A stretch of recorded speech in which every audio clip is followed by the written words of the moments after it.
Hi, this is the Where's My Flashlight podcast, episode 2, the JonBenet Ramsey Case, part 1. I'm Dale. And I'm Robin. We're going to talk about the JonBenet Ramsey Murder Case and all of the suspicious activities surrounding it. Stuff like that. There's a lot of bizarre stuff. Stuff that doesn't really make sense.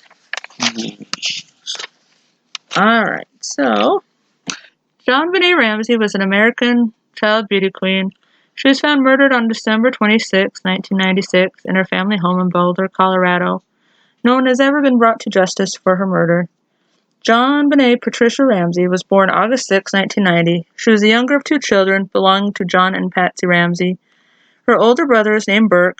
She was beautiful, outgoing, and enjoyed being the center of attention. By age 6, she had already won multiple beauty pageant titles. Her father was a millionaire businessman and her mother a former beauty queen. They gave their children every luxury they could ask for. Yeah, whether or not, the Ramseys were involved or whatever in JonBenet's murder, there's a lot of people that think that Patsy's guilty anyway, just because she put her kid in child beauty pageants. What do you think about child beauty pageants? Well, I don't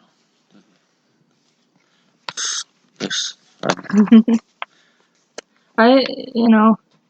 I think that they're okay, but, like you were telling me earlier, if the kid wants to do it, yeah, they shouldn't be forced to do it. And then, I think wearing makeup's okay, and big poofy hair if they want that, as long as they're not dressed slutty. Kids are supposed to be cute. Yeah. You can be cute and beautiful at the same time. But people think, that by putting her in that, it gave pedophiles easier access, which that's true, but a lot of other things can give pedophiles easy access. Take them to the park, give them easy access. Spying on your child there, and putting them in sports and other things too. Dance. Public swimming pool. Alright, December 25th, 1994 at 10 p.m. Oh, we're going to talk about the timeline. Alright, so December 25th, 1994, 10 p.m. JonBenet had been up late with her parents for a family friend's party. She fell asleep on the car ride home. John and Patsy Ramsey maintained they saw their daughter alive when they put her to bed on Christmas night. So, at the Christmas party, that was the last picture taken of JonBenet. And that was the last time she was saw in public, alive. And then supposedly it was John that put her to bed. December 26th at 12 a.m., the family's neighbor, Scott Gibson, remembers seeing a light on in the Ramsey's kitchen. 2 a.m., neighbor Melody Stanton allegedly hears a scream coming from the Ramsey's home. Her husband then reportedly hears the sound of metal and concrete sometime after the scream. Years later, Melody backtracked on her statement, saying she actually heard the noise 2 nights prior. So, I can understand, a little bit later, you're like, oh yeah, it wasn't really then that I, heard this. I'm mistaken or whatever. But I don't know why she, years later, backtracked on her story. This is weird. Why do you think she backtracked on her story? I don't know. Memory problems. 5:30 a.m. Oh yeah, automatically years later. Oh yeah, I remember now. 5:30 a.m. Patsy gets up to make coffee and finds a ransom note on the stairs. 5:45 a.m. Patsy calls family friends Fleet and Priscilla White and John and Barbara Fernie. So, if I was her, I don't know if I would have called my friends and stuff first. Yeah. Or if I would have called 911 first. Maybe somebody convinced her to call 911, because you know how the note said not to involve the authorities. or talk to a dog, or she would die. Alright, at 5:52 a.m., Patsy placed a 911 call stating she found a ransom note on her kitchen stairs that claimed JonBenet had been kidnapped. And I'm going to try to play it for you. If not, I'll read it to you. If it won't work.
Alright, so that was the 911 call.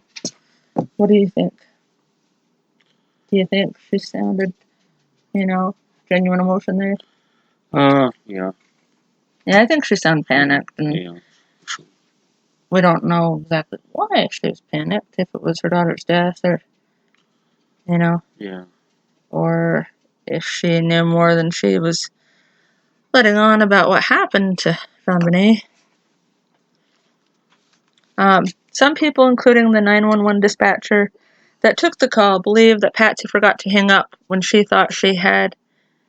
And the fuzzy audio that was at the end of that recording was her having a convo with 2 additional people in her home. What do you think?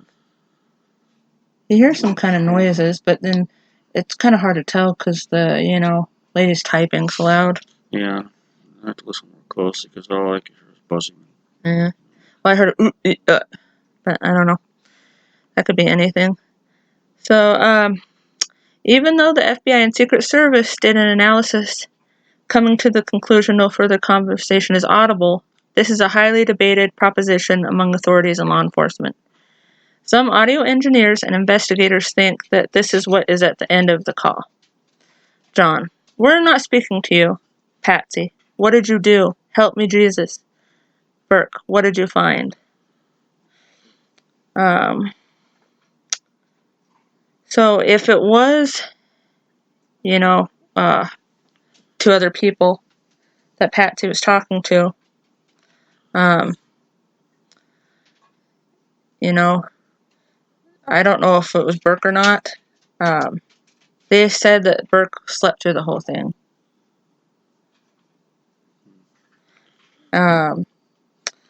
If it wasn't Burke, there was somebody else in the house that they weren't, that John and Patsy Ramsey didn't tell investigators that were there.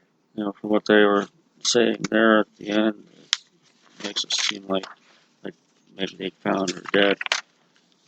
I don't know. Yeah, maybe they didn't want to involve Burke, maybe they found, JonBenet, or they found the note, maybe they found the note and, Burke is like, what's going on, Yeah. and they're like, go back to bed. Who knows? Yeah, it's probably the note. So, when Patsy greeted the officers, 3 to 2 minutes later after the 911 call, 2 police officers arrived at the residence, and when Patsy greeted the police officers, she was wearing the sweater she wore the night before. I think that's a little weird. Yeah. Well, Because when she found the note, it was really early in the morning, okay? And so you think she would either be in her pajamas. I would probably be in my pajamas. Or if she got up and got herself ready. You know, this was a lady that was always well manicured and everything. So she gets up and everything in the morning, and then she goes down the kitchen stairs. She shouldn't be wearing what she was last night. yeah. And if I was her, I wouldn't throw off my pajamas and be like, "Oh, I've got to get some clothes on." I'd be too upset. My kid's missing, and I'm like, "Oh, my pajamas are hideous. I'm gonna change." I don't know. Stayed up all night planning something or drinking. I don't know. Passed out drunk in her bed. Yeah. 3 to 2 minutes. We already said that. Okay. So they conducted a cursory search of the house, but did not find any forced entry. Officer Rick French went to the basement and came to a door that was secured by a wooden latch. He paused for a moment in front of the door, then walked away without opening it. So that's an important thing. Yeah. Why wouldn't you check it? Yeah, that's an important thing that we'll talk about in a little bit. I don't know how cursory searches go. I don't know if you're supposed to, open things and check inside. But I probably would. Yeah. I'd probably take a glove or a rag or something and open the door and look in there to make sure, that nobody stuffed anything in there, evidence-wise or anything at least. Police were completely inept on most of this stuff. Yeah. Which we don't know if that's on purpose or by accident. According to statements that Patsy gave to authorities that day, she realized that JonBenet was missing after she found a 2.5-page note on the kitchen staircase. The note demanded $118,000 for her safe return. No fingerprints were found on the note. The note and a practice draft were written with a pen and paper from Patsy, from the Ramsey home belonging to Patsy. Do you want to read the ransom note? Fingerprints. Fingerprints. Okay, the ransom note reads, Mr. Ramsey, listen carefully. We're a group of individuals that represent a small foreign faction. We respect your business, but not the country it serves. At this time, we have your daughter into our possession. She is safe and unharmed, and if you want her to see 1997, you must follow our instructions to the letter. You will withdraw $118,000 from your account. $100,000 will be in $100 bills. It's a long letter. And the remaining $18,000 in $20 bills. Make sure that you bring an adequate size attaché to the bank.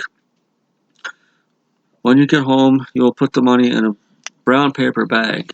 I will call you between 8 and 10 a.m. tomorrow to instruct you on delivery. The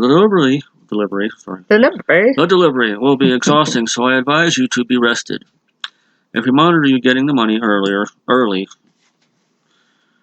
we might call you early to arrange an earlier delivery of the money and hence an earlier pickup of your daughter. Early. Any deviation of my instructions will result in the immediate execution of your daughter. You will also be denied her remains for proper burial.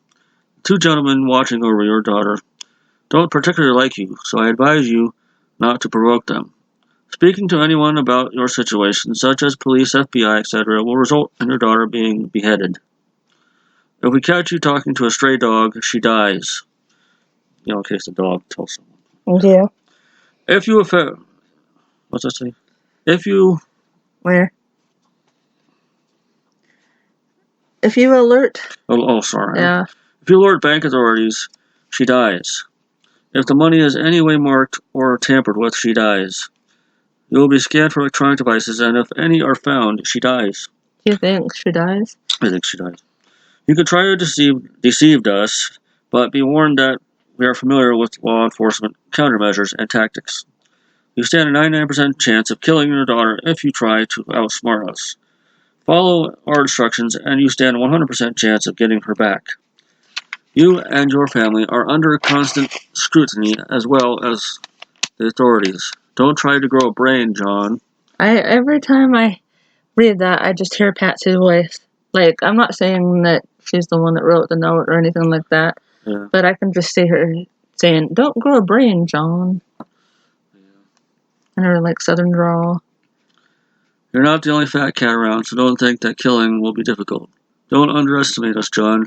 Use that good southern common sense of yours. It's up to you, John. Victory, SBTC. Sorry, I messed up on that word alert before I read it right. It's okay. Or one on our previous tape.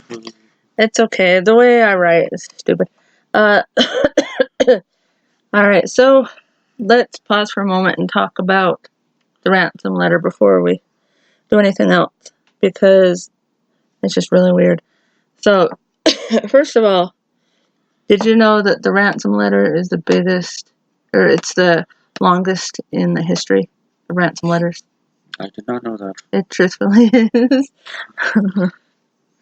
The pen that was used to write the ransom note was found neatly packed back in its place in a container by the phone. The phone that it was placed back by was the one Patsy used to call 911. It does seem like... I'm going to write this really long note, you know? Yeah. It took like about 22 minutes to write, and then they found, you know, practice letters and stuff there too. Yeah. And it was torn from the middle of the notebook as well. But, you know, I'm just going to sit here and I'm going to write a 22-minute note, and then I'm going to put the pen back exactly where it goes. Yeah. Exactly where I took it from. Be all neat and tidy when we're done here. Breaking your face and take your kid, but we're going to make sure we put the pen away. The phone was the one... No, the phone was the one. I already read that. The ransom note, like I said before, was from a pad of paper belonging to Patsy. But did you know it was the pad that she kept by her bedside? Thought that was a little interesting. Yes. How do people know that it was by her bed? And wouldn't she notice it was taken? And I have to wonder why the note was placed on the kitchen stairs. You know, there's 2 staircases in their house. There was like the front staircase, and then there was a back kitchen staircase. And how did the killer know that that's the one that Patsy used, and that she was, you know, she used it first thing in the morning when she got up? If they wanted them to find it as soon as possible, and they had the audacity to go through the house anyway, you know, wouldn't you put it on JonBenet's pillow, or, you know, stick it to the, you know, something like on their bedroom door or something? Sit on the kitchen counter. I don't know. It just seems like they're trying to cover up their own... They could have been trying to cover up their own crime, and they're just kind of desperate and spinning their wheels. Yeah. Flailing their arms. Police had a hard time reenacting Patsy's steps on the steep, tight spiral stairway without falling or stepping on the note. But, you know, the note was not damaged in any way, so. And the Patsy didn't say that she fell. That was me. I would have tripped over and fell down steps. And you get up in the morning, you're not going to really notice. Like, it's not like a laid out staircase. It was a spiral staircase, and it was found on the second to last step. Probably going to step on it and not notice it. Supposedly the ransom note's time element indicates it was composed around midnight. So remember earlier we said that around midnight is when one of the neighbors saw the kitchen light on? Yeah. In the Ramsey house. And when did they put her to bed? What did I tell you? They put her to bed? I forget. 10, but that's probably not right. It might have been. All I remember it was late. I should know this by now. I've done enough research on this case. I took a lot of naps. I have no idea. Okay, let's see. Yeah, it was 10. Ha, I was right. Yeah. Lucky guess. You've just been paying attention, kind of. Okay. So, take the line from the ransom note. I advise you to be rested. According to experts, a kidnapper would not normally give such advice to his victims. Like, they wouldn't be concerned about their victims. Yeah. I want you to be well rested and be careful. Make sure you put the clean underwear on. And then another thing that I find is weird is, so, supposedly the kidnappers, like, wrote it at midnight, or whatever, Yeah. And, the family was supposed to have been already asleep. They came home at 10, the parents were probably to bed around 11, sleeping. So why would the kidnappers ask them to get rest if they were already sleeping? Yeah. That's what I think's really weird. The note, like the 911 call, JonBenet was never referred to by her name. It was always the daughter. So I don't know if that's because whoever wrote the note couldn't, like, it was difficult for them to say her name, like, emotionally. Yeah. Or if they're like, they know her name because it's their daughter. And maybe they're trying to make it seem like since someone else kidnapped her, they didn't know her name. I don't know. But yet they were familiar with the family and the finances. Yeah, don't pay attention to me. They knew the layout of the house. Yeah, I already said experts surmise that it would have taken at least 21 minutes just to write the note, plus the time to compose and write the draft version. The amount of money asked for in the note seemed kind of low to me. $118,000. You have to remember that John was CEO for $1 billion company. And they only asked for $118,000. Yeah, and they're risking, if being caught, being sent to prison for the rest of their life. Did you know that the amount of money asked for in the ransom note was exactly equal to John's annual bonus? So it has to be somebody that has seen their checkbook or that he's worked with that knows somehow that he gets that bonus. Yeah. Somebody that's been in the house, housekeeper, or, maintenance worker, somebody. Wife. The note's immediate spellings and grammatical errors made it seem like the kidnapper was uneducated. Later in the note, the author then slid into a more natural use of terms that showed a better education. It's probably written by more than one person. Multiple personalities. Well, that puts, that puts us to what I was going to say next. So, the police detectives believes that a woman wrote the note, and it's possible it was dictated by somebody else. Yeah. Does that make sense? Yeah, that sounds about right. But if so, then there was more than one culprit in the house, and I don't know how they didn't leave that much evidence. And all this was going on while they were sleeping upstairs. Let's see. They couldn't disprove that Patsy wrote the note.